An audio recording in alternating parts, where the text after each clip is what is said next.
Bu nima bu do'stlar? Manzarani qaranglar. Ertalabda uyg'ondinglar, shunaqa manzaraslarni kutib olsa. Va vashcha gap yo'q o'rtoqlar.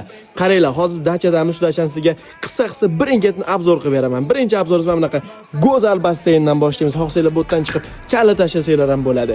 Ikkinchisi, shu go'zal manzaradan kirishinglar bilan bu yerda mana o'zini spalnisi bor. Bemalol 10-15 kishi kelsanglar bo'ladi, 20 kishi kelsanglar ham bo'ladi. Sababi bu yoqda ham bizda 5 ta divan bor. Undan tashqari ko'pchilik kelsanglar bo'ladi deganim, mana bunaqa ko'rpacha yostuvlarni ham qilib qo'yganmiz.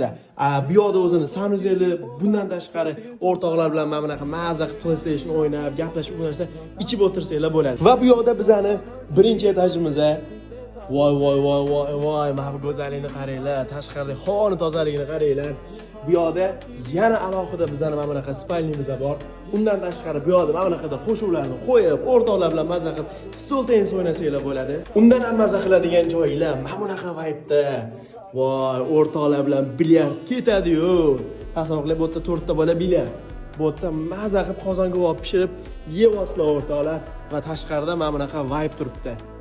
Go'zalligini qaranglar va bu hali hammasi emas. Mana bu yoqda bizani yozgi oshxonamiz. Undan tashqari buni yonida bo'lsa, o'rtoqlar bilan shunday saunaga kirasizlar. Saunani o'zini alohida vibe bor. Undan keyin mana bunaqa sovuq suv desanglar, o'zini ichidagi basseyniga chiqasizlar. Va mana bu turish qaranglar o'rtoqlar. Dachamiz shinamgina 10-15-20 ta odam chiqib maza qilib ketsanglar bo'ladi. Yetmaganiga puli ham juda ham arzon o'rtoqlar. Lekin bu ob-havo, bu manzaralarga arziydi.